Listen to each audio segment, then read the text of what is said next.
Hi everyone. Today psychology class అండి. చూడండి, first వికాసాన్ని ప్రభావితం చేసే కారకాలు అనే టాపిక్ గురించి తెలుసుకుందాం. వికాసాన్ని ప్రభావితం చేసే కారకాలు. వికాసం అనేది ఏంటండి? జీవితాంతం జరిగే ప్రక్రియ. వికాసం అనేది ఏంటి? జీవితాంతం జరిగే ప్రక్రియ. వికాసాన్ని అనేక అంశాలు ప్రభావితం చేస్తూ ఉంటాయి. వికాసాన్ని అనేక అంశాలు ప్రభావితం చేస్తూ ఉంటాయి. అందులో మెయిన్ టాపిక్స్ ఏంటండి? జైవిక కారకాలు, నెక్స్ట్ మనోవైజ్ఞానిక కారకాలు, సాంఘిక కారకాలు అండ్ ఉద్వేగ కారకాలు. జైవిక కారకాలు అంటే బయోలాజికల్ ఫ్యాక్టర్స్, మనోవైజ్ఞానిక కారకాలు అంటే సైకలాజికల్ ఫ్యాక్టర్స్, సాంఘిక కారకాలు అంటే సోషల్ ఫ్యాక్టర్స్, ఉద్వేగ కారకాలు అంటే ఎమోషనల్ ఫ్యాక్టర్స్. ఇందులో జైవిక కారకాలలోకి వచ్చేవి ఏంటండి? ఆనువంశికత, జీన్స్, మన తల్లిదండ్రుల నుంచి కానీ పూర్వీకుల నుంచి వచ్చేవి. నెక్స్ట్ పరిపక్వత లేదా పరిణితి. పరిపక్వత లేదా పరిణితి సహజ సామర్థ్యాలతో పాటు వయస్సుతో అభివృద్ధి చెందేవి పరిపక్వత లేదా పరిణితి. నెక్స్ట్ గ్రంథులు, నాడీ వ్యవస్థ, అంగవైకల్యం, వ్యాధులు మొదలగునవన్నీ ఎందులోకి వస్తాయండి? జైవిక కారకాలలోకి వస్తాయి. జైవిక కారకాల్లోకి వస్తాయి. నెక్స్ట్ మనోవైజ్ఞానిక కారకాలు. కారకాలు మనోవైజ్ఞానిక కారకాలు ఏంటండి? మానసిక సామర్థ్యాలు, అభద్రతా భావం, న్యూనతాభావం, తిరస్కరణ, మానసిక ఒత్తిడి, అతి జాగ్రత్త మొదలగునవన్నీ దేంట్లోకి వస్తాయి? మనోవైజ్ఞానిక కారకాలు. మనోవైజ్ఞానిక కారకాలు. నెక్స్ట్ సాంఘిక కారకాలు. సాంఘిక కారకాలు ఎందులోకి వస్తాయండి? కుటుంబం, పాఠశాల, సమాజం, ప్రసార మాధ్యమాలు, సంస్కృతి సంప్రదాయాలు, బంధువులు, సమవయస్కులు. ఫస్ట్ మన యొక్క లెర్నింగ్ అనేది ఎక్కడ స్టార్ట్ అవుతుందండి? కుటుంబం. కుటుంబం ద్వారా కొన్ని అంశాలు నేర్చుకున్న తర్వాత నెక్స్ట్ పాఠశాలకు, తర్వాత పాఠశాల ద్వారా సమాజంలోకి, సమాజం తర్వాత ప్రసార మాధ్యమాలు యూజ్ చేయడం, అంటే అందులో సంస్కృతి సాంప్రదాయాల గురించి, బంధువులు అంటే ఏంటి, సమవయస్కుల గురించి అనేది తెలిసేది ఎందులో అండి? సాంఘిక కారకాలు. ఎందులోకి వస్తాయి? సాంఘిక కారకాలు. నెక్స్ట్ ఉద్వేగ కారకాలు. శారీరక ఆరోగ్య అభివృద్ధి. మనం ఆరోగ్యంగా ఉంటేనే కదండి ఏ ఉద్వేగాన్నైనా కంట్రోల్ చేసుకుని దేన్నైనా చేయగలుగుతాం. నెక్స్ట్ ప్రజ్ఞ. ఏంటి? ప్రజ్ఞ.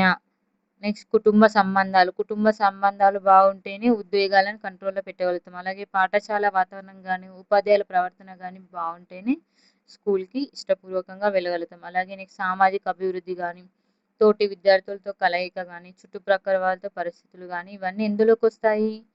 ఉద్వేగ కారకాలలోకి వస్తాయి. ఉద్వేగ కారకాలలోకి వస్తాయి. ఇందులో ఈ టాపిక్లో నుంచి క్వశ్చన్ ఎలా వస్తుందండి?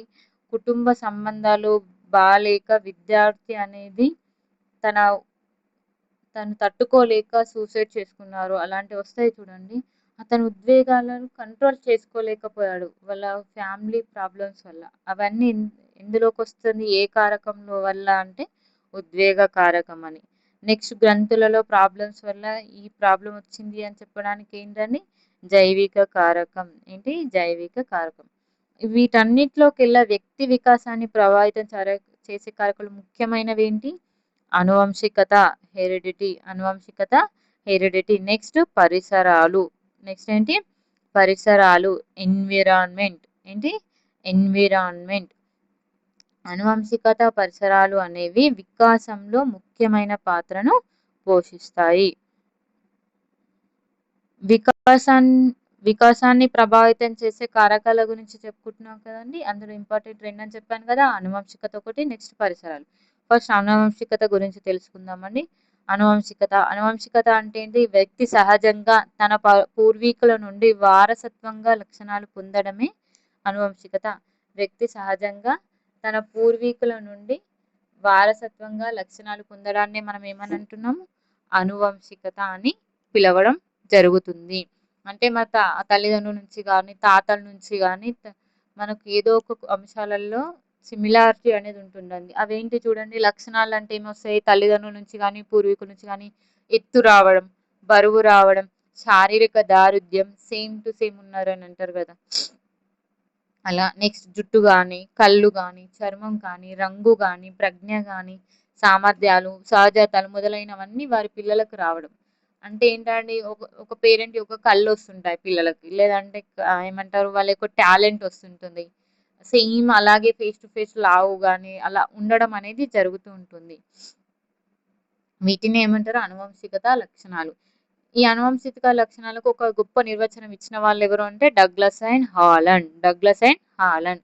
ఏంటంటే అనువంశికత అనేది తల్లిదండ్రుల నుండి గాని, ఇతర పూర్వీకుల నుండి లేదా జాతి నుండి సంక్రమించే రూపాలు, భౌతిక లక్షణాలు లేదా సామర్థ్యాలు. భౌతిక లక్షణాలు లేదా సామర్థ్యాలని అనువంశికత అని అన్నది ఎవరండి?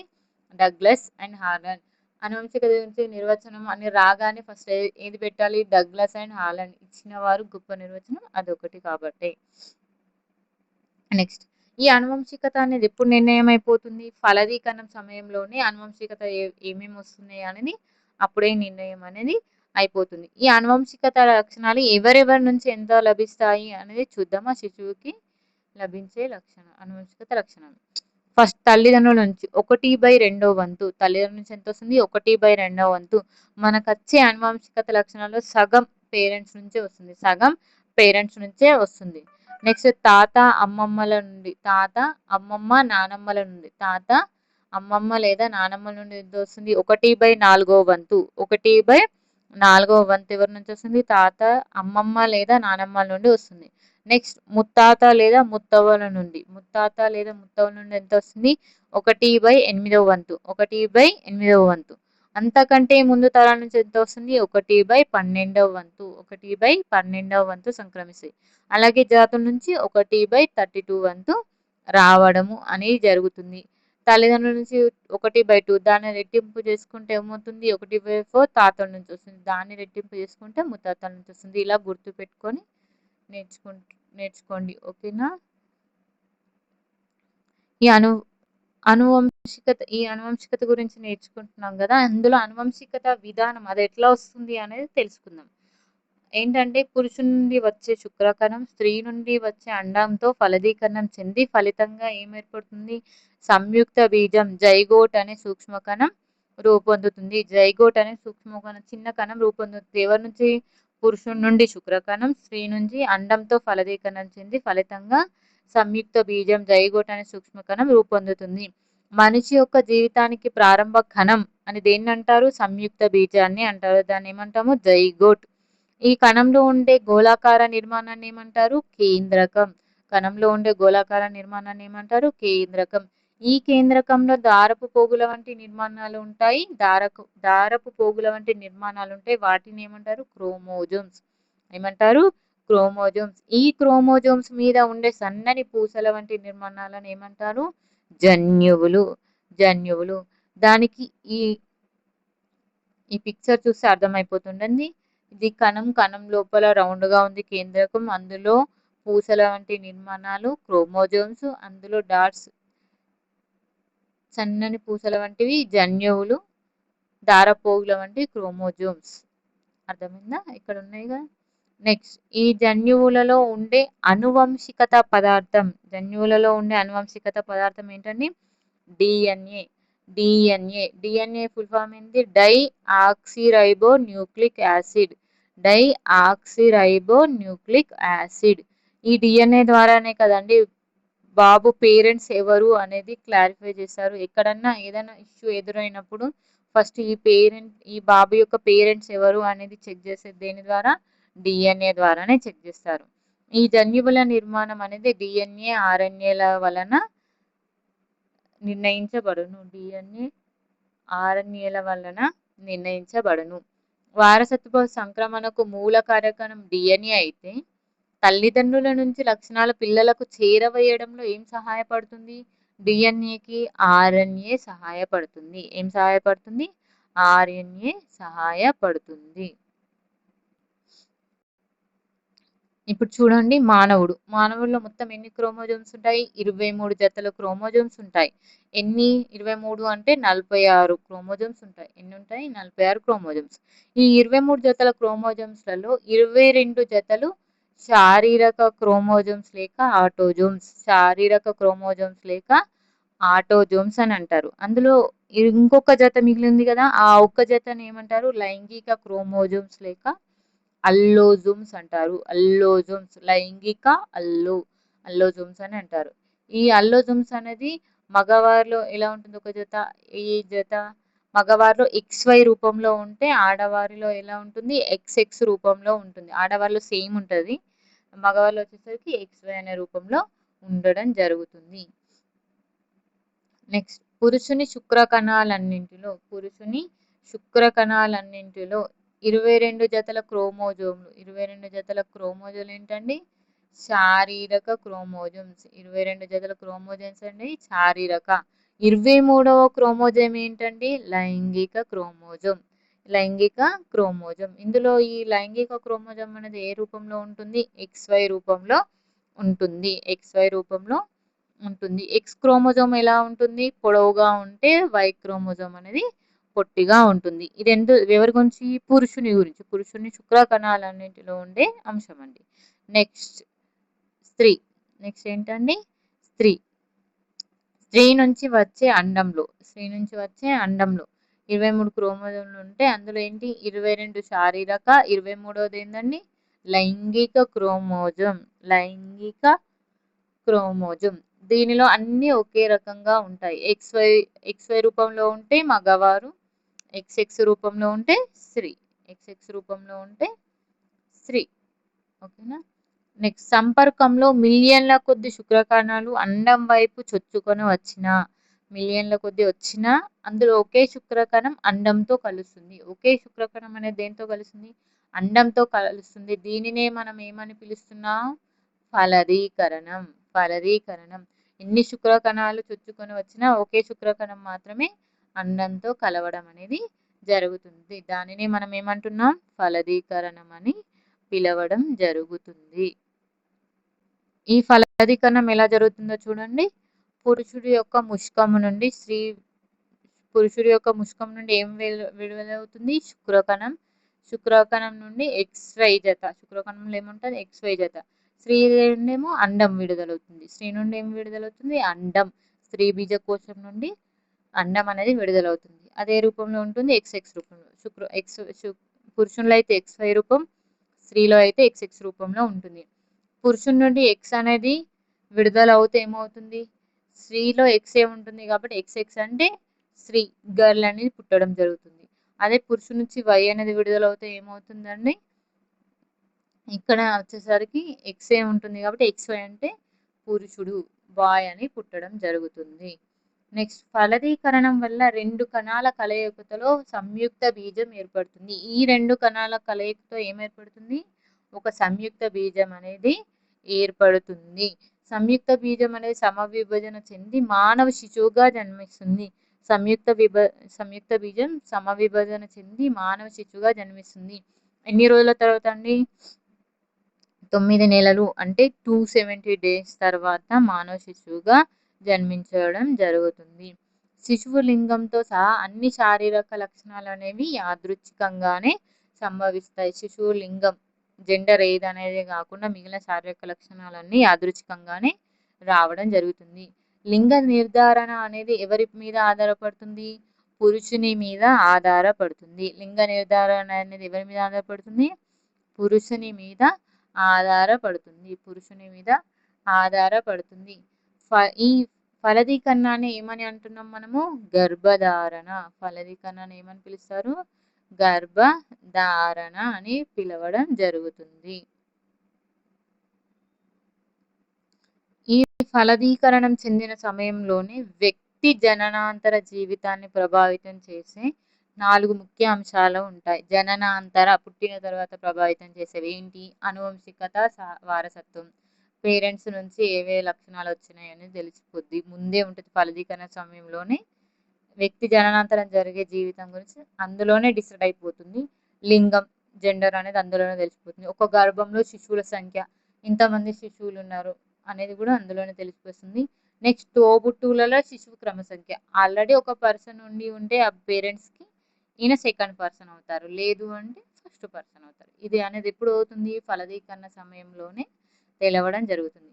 ఇప్పటి వరకు ఒక శిశువు గురించి మాత్రమే మాట్లాడుకున్నాం కదండి. నెక్స్ట్ వచ్చేసరికి ఏంటంటే కవలలు కూడా పుడతారు కదండి. సాధారణంగా ఒక జైగోట్ వలన ఒక శిశువు మాత్రమే జన్మిస్తుంది. అయితే కొన్ని అసాధారణ పరిస్థితులలో ఏమవుతుంది కవలలు జన్మిస్తారు. ఎవరు జన్మిస్తారు కవల పిల్లలు జన్మిస్తారు. ఈ కవల పిల్లలు ఎలా ఉంటారంటే సమరూప కవలలు ఉంటారు, విభిన్న కవలలు. సమరూప లేక ఏక సంయుక్త లేక సజాతి సరూప బీజ కవలలు అని అంటారు. విభిన్న కవలలను ఏమంటారు? విజాతి లేదా విరూప కవలలు. ఈ సమరూప కవలలు వచ్చేసరికి ఏంటండి, ఒక సంయుక్త బీజం 2 భాగాలుగా విడైపోవడం వలన సమరూప కవలలు జన్మిస్తారు. ఒక సంయుక్త బీజం మాత్రమే 2 భాగాలుగా విడిపోతుంది. ఎన్ని భాగాలుగా? 2 భాగాలుగా విడిపోవడం వలన సమరూప కవలలు అనేవి జన్మిస్తారు. విభిన్న కవలలు వచ్చేసరికి ఏంది, 2 అండాలతో 2 శుక్ర కణాల కలయిక వలన 2 వేర్వేరు సంయుక్త బీజాలు ఏర్పడి విభిన్న కవలలు జన్మిస్తారు. వేరువేరుగా 2 సంయుక్త బీజాలు ఏర్పడితే విభిన్న కవలు. ఒకే సంయుక్త బీజం 2 భాగాలుగా విడిపోతే సమరూప కవలలు అనేది ఉంటుంది. సమరూప కవలలు ఎలా ఉంటారంటే ఒకే రూపం, ఇద్దరికి సేమ్ ఫేసెస్ ఉంటాయి, ఒకే లింగం, ఇద్దరు అయితే అబ్బాయిలన్నా అవుతారు, లేదంటే ఇద్దరు అమ్మాయిలే అవుతారు. ఒకే ఆనువంశికత లక్షణాలను కలిగి ఉంటారు, సేమ్ ఉంటారు.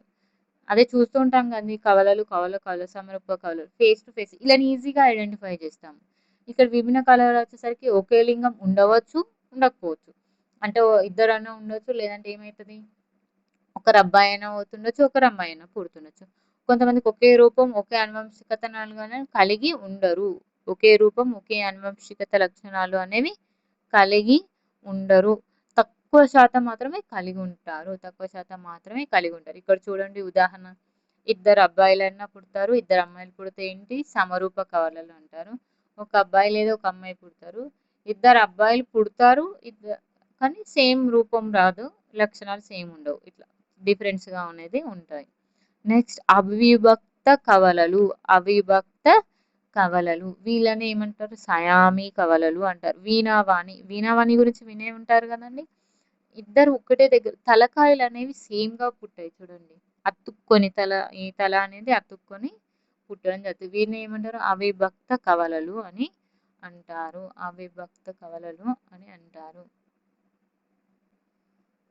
ఇందులోనే నెక్స్ట్ టాపిక్ అండి అనువంశికత నియమాలు, లాస్ ఆఫ్ హెరిడిటీ.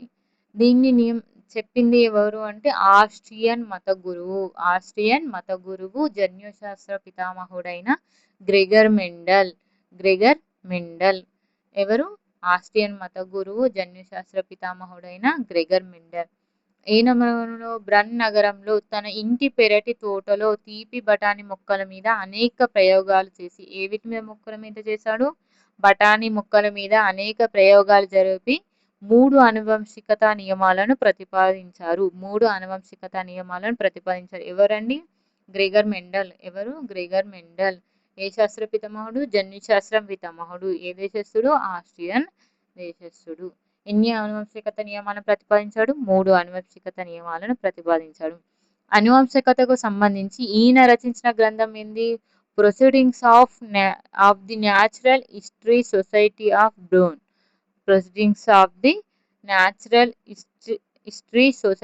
బ్రూన్. అని ఒక గ్రంథం ద్వారా అనువంశకు సంబంధించి చెప్పడం జరిగిందండి. 3 నియమాలు అన్నాం కదా. ఫస్ట్ వన్ సారూప్య లేదా సామ్య లేదా పోలిక నియమం. Law of similarity. సెకండ్ వచ్చేసరికి ఏంది? వైవిధ్య నియమం. Law of variation. Third one వచ్చేసరికి ప్రతిగమన లేదా తిరోగమన నియమం. Law of regression. First one చూడండి, సారూప్య లేదా సౌమ్య లేదా పోలిక నియమం అని అన్నారు, ఈజీగా తెలిసిపోతుంది. తల్లిదండ్రుల లక్షణాలు తమ పిల్లలకు యథాతథంగా రావడమే సారూప్య నియమం. ఉన్నదన్నట్టుగా పోలికలతో పుట్టడమే సారూప్య నియమం, యథాతథంగా రావడం. వైవిధ్యం అనేసరికి తెలిసిపోతుంది, డివైడ్. తల్లిదండ్రుల లక్షణాలకు భిన్నమైన లక్షణాలు గల శిశువు జన్మించడమే వైవిధ్య నియమం. నెక్స్ట్ రక్త సంబంధీకులు మేనరికాలు. ప్రతిగమన తిరోగమన నియమం అనేది రక్త సంబంధికులతో గాని మేనరిక వివాహాల వల్ల జన్యువుల తరుగుదలతో తల్లిదండ్రులకు పూర్తి భిన్నమైన లక్షణాలు గల శిశువులు జన్మించడమే. ఓన్లీ భిన్నమైన లక్షణాలను జన్మిస్తేనేమో వైవిధ్యము, పూర్తిగా భిన్నమైన లక్షణాలు గల శిశువులు జన్మిస్తే ప్రతిగమన నియమము.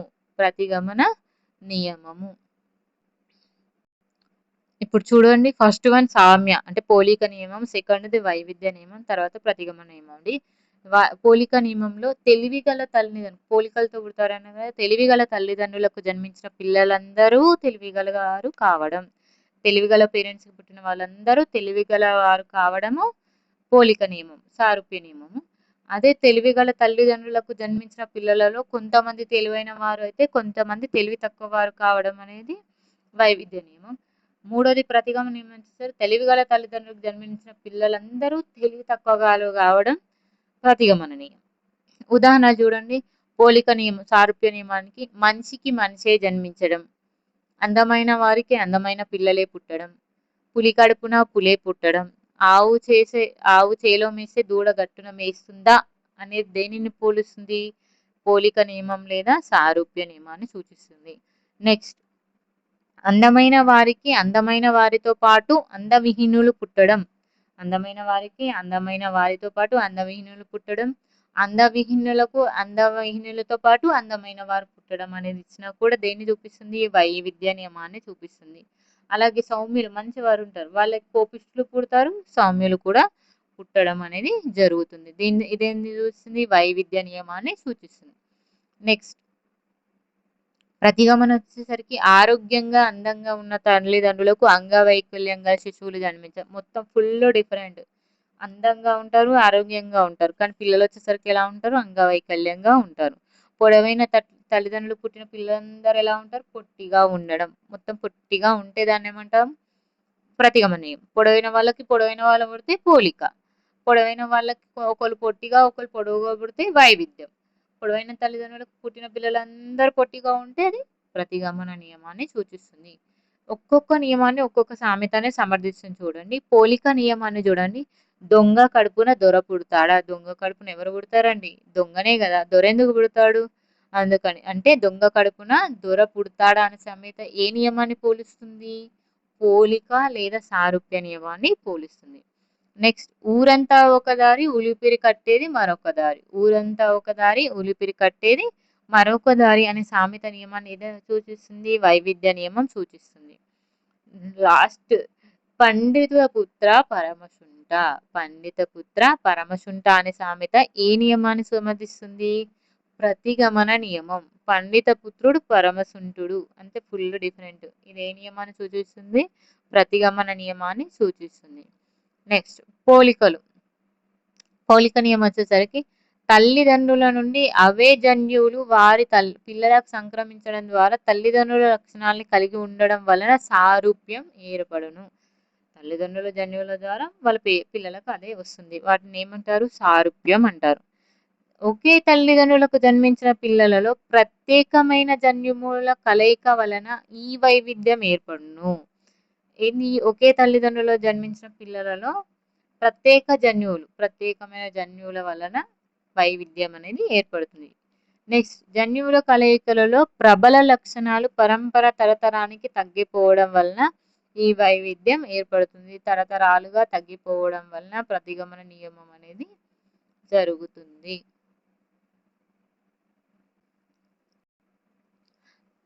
ఇప్పుడు మనం అనువంశిత గురించి చెప్పుకుంటున్నాం కదా! అందులో వ్యక్తి వికాసంపై అనువంశికత ప్రభావం పరిశోధనల గురించి తెలుసుకుందాం. వ్యక్తి వికాసంపై అనువంశికత ప్రభావం పరిశోధనలు. అనువంశికత ప్రభావం పరిశోధనలు. వ్యక్తి వికాసంపై పరిసరాల కంటే అనువంశికత ప్రభావం ఎక్కువ అని పరిశోధన చేసిన వారే అనువంశికతావాదులు. ఎవరు? అనువంశికతావాదులు. ఏమని చెప్పిర్రు? పరిసరాల కంటే అనువంశికత ప్రభావమే ఎక్కువ ఉంటుందని చెప్పిన వాళ్ళు ఎవరు? అనువంశికతావాదులు. వాళ్ళలో ఒక్కొక్కరుగా చెప్పుకుందాం. ఫస్ట్ వన్ కెల్లాగ్ దంపతులు. ఎవరు? కెల్లాగ్ దంపతులు. డొనాల్డ్ అనే మానవ శిశువును గువా అనే చింపాంజీపై పరిశోధన చేశారు. డొనాల్డ్ అనే వాళ్ళ మానవ శిశువు 11 నెలల ఎన్ని నెలలు? 11 నెలల శిశువుపై అలాగే గువా అనే చింపాంజీపై పరిశోధన అనేది చేశారు. ఎలా అంటారు? శిశువుని గువా అనే చింపాంజీని ఒక దగ్గరనే పెంచడం జరిగింది. కానీ ఆ శిశువు గువాలాగా మారిపోలేదే. ఎందుకు అంటే ఈ అనువంశికత ప్రభావం వలన వాళ్ళ పరిసరాలను బట్టి చేంజ్ అవ్వలేడు అని నిరూపించారు. నెక్స్ట్ అందులోని ఇంకొకరు ఎవరు? గాల్టన్. ఎవరు? గాల్టన్. గాల్టన్ ఏం చేశాడు? ప్రముఖ వ్యక్తులు, రాజనీతి పండితులు, కుటుంబాల మీద పరిశోధన చేశారు. హెరిడేటర్ జీనియస్ గ్రంథకర్త ఎవరు? హెరిడేటర్ జీనియస్ గ్రంథకర్త. ప్రముఖ వ్యక్తులు, రాజనీతి పండితులు, కుటుంబాల మీద పరిశోధన చేసి ఏం చేశారు? పండితుల పిల్లలు పండితులుగానే ఉండిపోయారు. రాజనీతి అంటే రాజకీయం వైపు వెళ్ళిన వాళ్ళు కూడా రాజకీయం వైపే వెళ్ళడం జరిగింది. నెక్స్ట్ ప్రముఖ వ్యక్తుల పిల్లలు అలాగే ఉండడం చూశారు. Next Pearson. పియర్సన్ ఎవరిపైన చేశారు? డార్విన్ హోమిని కుటుంబంపై పరిశోధన చేశారు. డార్విన్ కుటుంబంపై, హోమిని కుటుంబంపై పరిశోధన చేశారు. నెక్స్ట్ ఎవరు? గుడ్డార్డ్. ఎవరు? గుడ్డార్డ్. ఎవరండి? గుడ్డార్డ్. నైతికంగా పతనం చెందిన మార్టిన్ కల్లికాక్. నైతికంగా పతనం చెందిన మార్టిన్ కల్లికాక్ కుటుంబంపై పరిశోధన చేసిన వారెవరు? గుడార్డ్. మార్టిన్ కల్లికాక్ కుటుంబంపై పరిశోధన చేసిన వారెవరు? గుడ్డార్డ్.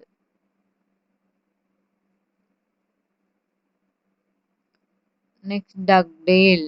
డగ్డేల్ అవినీతి గల జూక్స్ కుటుంబంపై పరిశోధన చేశారు. అవినీతి గల జూక్స్ కుటుంబంపై పరిశోధన చేశారు. నెక్స్ట్ ఆల్ఫోర్డ్. ఆల్ఫోర్డ్. నెక్స్ట్ ఏంటి? ఆల్ఫోర్డ్ ఎవరిపై? వ్యక్తుల సుఖదుఖాలకు జన్యువుల ప్రభావం అధికమని తెలిపారు. వ్యక్తుల యొక్క సుఖదుఖాలకు జన్యువుల ప్రభావం అధికమని చెప్పారు. నెక్స్ట్ ఎవరు? విన్షిప్. ఎవరు? విన్షిప్ ఎవరిపై చేశారు? ఎడ్వర్డ్ కుటుంబంపై పరిశోధన చేశారు. ఎడ్వర్డ్ కుటుంబంపై పరిశోధన చేశారు. Next Freeman. కవలలు, దాయాదులు, అన్నదమ్ములు, ప్రజ్ఞాపాఠవాలపై పరిశోధన చేశారు. వీళ్ళంతా ఎవరండి? అనువంశికతావాదులు. ఎవరు? అనువంశికతావాదులు. అనువంశికతావాదులు ఎవరెవరు? కెల్లాగ్ దంపతులు, Galton, Pearson, Goddard, Dugdale, Alford, Winship, Freeman. Winship, Freeman. వీళ్ళు ఎవరెవరు మళ్ళొకసారి చూద్దాం. కెల్లాగ్ ఏమో డొనాల్డ్ ఆయన గోవా అనే చింపాంజీపై చేశారు. గాల్టన్ ఏమో ప్రముఖ వ్యక్తులు, రాజనీతి పండితుల గురించి చేశారు. పియర్సన్ వచ్చేసరికి డార్విని హోమిని కుటుంబంపై చేశారు. గొడార్డ్ ఎవరిపై చేశారు? మార్టిన్ కల్లికాక్ పై చేశారు. డగ్డేల్ జూక్స్ కుటుంబంపై చేశారు. ఆల్ఫోర్డ్ వ్యక్తుల సుఖదుఖాలకు జన్యువుల ప్రభావం అధికమని తెలిపారు. నెక్స్ట్ విన్షిప్ ఎవరిపై చేశారు? ఎడ్వర్డ్ కుటుంబంపై చేశారు. ఫ్రీమన్ ఎవరిపై చేశారు? కవలలు కానీ, దాయాదులు, అన్నదమ్ములు, ప్రజ్ఞాపాఠవాలపై పరిశోధన చేశారు. వీళ్ళంతా అనువంశికతావాదులు. అనువంశికతావాదులు. వ్యక్తి వికాసంపై ప్రభావితం చేసే కారకాలు 2 అని చెప్పుకున్నాము. అందులో అనువంశికత, పరిసరాలు అని చెప్పుకున్నాం కదా. అనువంశికత గురించి చెప్పుకోవడం జరిగిపోయిందండి. నెక్స్ట్ ఇప్పుడు సెకండ్ వచ్చేసరికి ఏంటండి? పరిసరాలు, ఎన్విరాన్మెంట్. అనువంశికత ప్రభావం గురించి తెలుసుకున్నాం కదా. ఇప్పుడు పరిసరాల గురించి తెలుసుకుందాం. ఫలదీకరణం చెందిన క్షణం నుండి ఆ జీవిపై చూపే ప్రతి బాహ్య కారకం పరిసరమే. ప్రతి బాహ్య కారకం పరిసరమే. ఫలదీకరణం చెందడం వరకే అనువంశికత. అప్పుడే అన్ని వచ్చేస్తాయని చెప్పారు కదండి. అనువంశికత లక్షణాలు కానీ, శిశువు లింగ నిర్ధారణ కానీ, ఎంతమంది శిశువులు ఉన్నారనేది ఫలదీకరణ సమయంలోనే తెలుస్తుంది. ఆ తర్వాత జీవిపై చూపే ప్రతి కారకం కూడా ఏమవుతుంది? పరిసరమే. ఏమవుతుంది? పరిసరమే. వ్యక్తి జీవితం ప్రారంభమైన నాటి నుండి, నిర్వచనాలు చూడండి పరిసరం గురించి. వ్యక్తి జీవితం ప్రారంభమైన నాటి నుండి, ఎప్పుడు ప్రారంభమవుతుంది? ఫలదీకరణం చెందిన నాటి నుండి అతనిపై ప్రభావం చూపే ప్రతి బాహ్య కారకం పరిసరంలా పరిగణించబడుతుంది అని ఎవరు చెప్పారు? వుడ్వర్త్ అన్నారు. ఎవరన్నారు? వుడ్వర్త్ అన్నారు. ఏమని? వ్యక్తి జీవితం ప్రారంభమైన నాటి నుండి, వ్యక్తి జీవితం ప్రారంభమైన నాటి నుండి అతనిపై ప్రభావం చూపే ప్రతిబాహ్యకారకం అతనిపై ప్రభావం చూపే ప్రతిబాహ్యకం పరిసరంలా పరిగణించబడుతుంది అని ఎవరన్నారు? వుడ్వర్త్. వుడ్వర్త్ ఎవరన్నారు? వుడ్వర్త్. నెక్స్ట్ నిర్వచనం చూడండి. జన్యువులు కాకుండా వ్యక్తిని ప్రభావితం చేసే ప్రతి విషయం పరిసరం అని అన్నారు. జన్యువులు కాకుండా వ్యక్తిని ప్రభావితం చేసే ప్రతి విషయం పరిసరం అని అన్నది ఎవరు? Boring Langfeld Weld. Boring Langfeld Weld ఏమన్నారు? జన్యువులు కాకుండా వ్యక్తిని ప్రభావితం చేసే ప్రతి విషయం పరిసరం అని అన్నది ఎవరు? Boring Langfeld Weld. ఎందుకు జన్యువులు కాకుండా అన్నారు? జన్యువులు అనేసరికి ఏమైపోతుంది? అది అనువంశికత. అనువంశికత అవుతుంది. నెక్స్ట్ పరిసరాలు ముఖ్యంగా ఎన్ని రకాలండి? 2 రకాలు. పరిసరాలు ముఖ్యంగా ఎన్ని రకాలండి? ఫలదీకరణ చెందిన తర్వాత 2 రకాలు. అవి ఒకటి జనన పూర్వ పరిసరం, రెండోది జననాంతర పరిసరం. ఫస్ట్ వన్ జనన పూర్వ పరిసరం, రెండవది జననాంతర పరిసరం. జనన పూర్వ పరిసరం వచ్చేసరికి ఏముంటుంది? శిశువు గర్భంలో ఉన్నప్పుడు లభించే పరిసరం ఏంది? జనన పూర్వం. పుట్టడానికి ముందు కాబట్టి, జననానికి ముందు కాబట్టి జనన పూర్వం అని అన్నారు కాబట్టి శిశువు గర్భంలో ఉన్నప్పుడు లభించే పరిసరం ఏంటండి? జనన పూర్వ పరిసరం. జనన పూర్వ పరిసరం. శిశువు పుట్టిన తర్వాత పెరుగుదలకు అవసరమైన కారకాలన్నిటిని ఏమంటారు? జననాంతర పరిసరం అంటారు. ఏమంటారు? జననాంతర పరిసరం అని అంటారు. ఇది ఎన్ని కారకాల్లో ఉంటుంది? జననాంతర పరిసరం 3 రకాలుగా ఉంటుంది. ఎన్ని రకాలు? 3 రకాలు.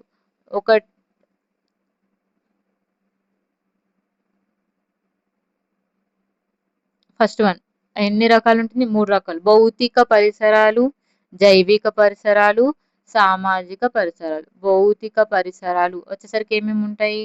భూమి, గాలి, నీరు, వాతావరణం. భూమి, గాలి, నీరు, వాతావరణం అనేటివండి భౌతిక పరిసరాలు. నెక్స్ట్ జైవిక పరిసరాలు వచ్చేసరికి మనిషికి ఆహారాన్ని అందించే మొక్కలు, జంతువులు జైవిక పరిసరాలు. మనిషికి ఆహారాన్ని అందించే మొక్కలు కానీ జంతువులు కానీ ఏమవుతాయి? జైవిక పరిసరాలు అవుతాయి. నెక్స్ట్ సామాజిక పరిసరాలు. నెక్స్ట్ ఏంటి? సామాజిక పరిసరాలు. కుటుంబం, పాఠశాల, సముదాయం, ఆర్థిక, మానసిక, సాంస్కృతిక అంశాలు, అలవాట్లు కానీ వైఖరులు కానీ ఇవన్నీ ఏమవుతాయి? సామాజిక పరిసరాలు అవుతాయి. ఏమవుతాయి? సామాజిక పరిసరాలు అనేవి అవుతాయి. నెక్స్ట్ వ్యక్తి వికాసంపై పరిసరాల ప్రభావం. ఆ పరిసరాల ప్రభావం గురించి పరిశోధనలు. వ్యక్తి వికాసంపై పరిసరాల ప్రభావం పరిశోధనలు. వ్యక్తి వికాసంపై అనువంశికత కంటే పరిసరాల ప్రభావం ఎక్కువ ఉంటుందని వాదించే వాళ్ళు ఎవరు? పరిసరవాదులు. అనువంశికత ప్రభావం ఉంటుందని చెప్పిన వాళ్ళు ఎవరు? అనువంశికత వాళ్ళు. పరిసర ప్రభావం ఎక్కువ ఉంటుందని చెప్పిన వారు పరిసరవాదులు. ఎవరండి? పరిసరవాదులు. పరిసరవాదులు ఎవరు? పరిసర ప్రభావం ఎక్కువ ఉంటుంది వికాసంపై అనువంశికత కంటే అని చెప్పిన వారు. ఎవరెవరు చూద్దాము. WC Bagley. డబ్ల్యూసి బాగ్లే ఈయన ఏం చేశాడు? పాఠశాల వసతులకు వ్యక్తుల వికాసానికి సహజ సంబంధ గుణకం ఉంటుందని చెప్పాడు. ఈయన రాసిన గ్రంథం ఏంది? ఎడ్యుకేషనల్ డిటర్మినిజం అనే గ్రంథంలో చెప్పాడు. ఏంది? ఎడ్యుకేషనల్ డిటర్మినిజం అనే గ్రంథంలో ఏం చెప్పాడు? పాఠశాల వసతులకు వ్యక్తుల వికాసానికి సహజ సంబంధ గుణకం ఉంటుందని చెప్పిన వాళ్ళు ఎవరు? WC Bagley. ఏ గ్రంథంలో చెప్పాడు? Educational determinism.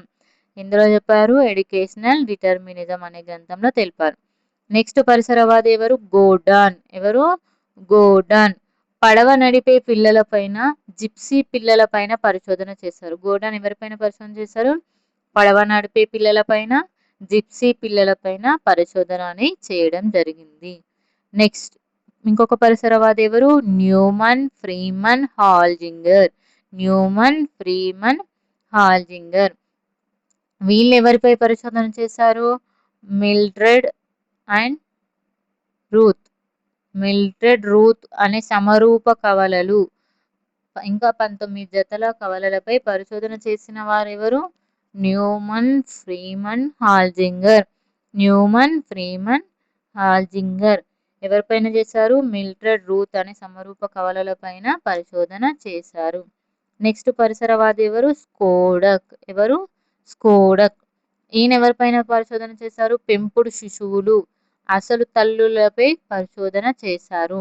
పెంపుడు శిశువుల అసలు తల్లులపై పరిశోధనలు చేశారు. ఎవరు? స్కోడక్. ఎవరు చేశారు? Skodak. Next JB Watson. JB Watson behaviourism అనే గ్రంథకర్త ఎవరు? JB Watson. ఈయన ఏమన్నాడు? నాకు 12 మంది నవజాత శిశువులను ఇస్తే వారిని డాక్టర్లుగా కావాలంటే డాక్టర్లుగా, లాయర్లుగా కావాలంటే లాయర్లుగా, ఇంజనీర్లుగా కావాలంటే ఇంజనీర్లుగా, ఉపాధ్యాయులుగా కానీ దొంగలుగా కానీ మతాధికారులు కానీ తయారు చేస్తానని చెప్పిన వారు ఎవరు?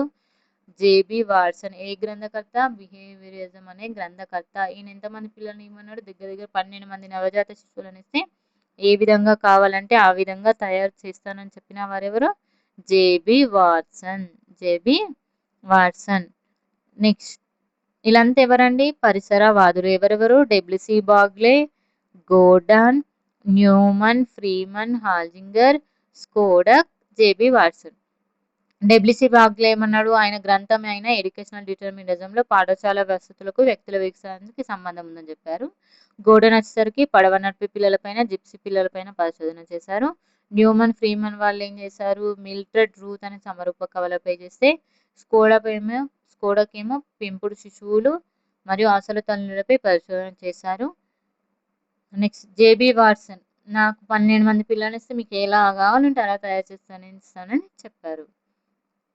Next note. ఇక్కడ చూడండి, వ్యక్తి వికాసంపై అనువంశికత పరిసరాలు రెండు సమాన స్థాయిలో ప్రభావం చూపుతాయని తెలిసింది. దీని వాల్యూ దానికేనండి. వ్యక్తి వికాసంపై అనువంశికత పరిసరాలు రెండు సమాన స్థాయిలో ప్రభావం చూపుతాయని తెలిసింది.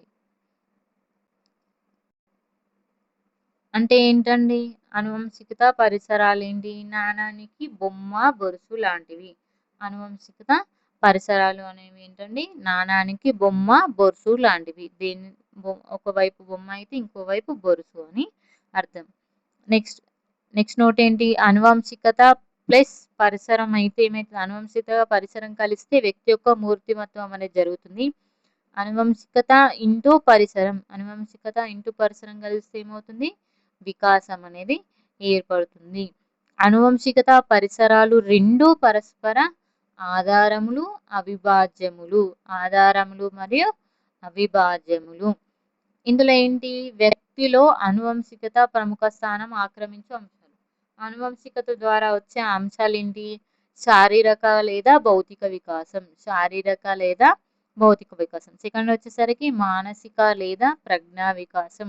మానసిక లేదా ప్రజ్ఞా వికాసం. నెక్స్ట్ వ్యక్తిలో పరిసరాలు ప్రముఖ స్థానం ఆక్రమించు అంశాలు. వ్యక్తిలో ప్రముఖ స్థానం ఆక్రమించు వ్యక్తిలో పరిసరాలు ప్రముఖ స్థానం ఆక్రమించు అంశాలు ఏమిటండి?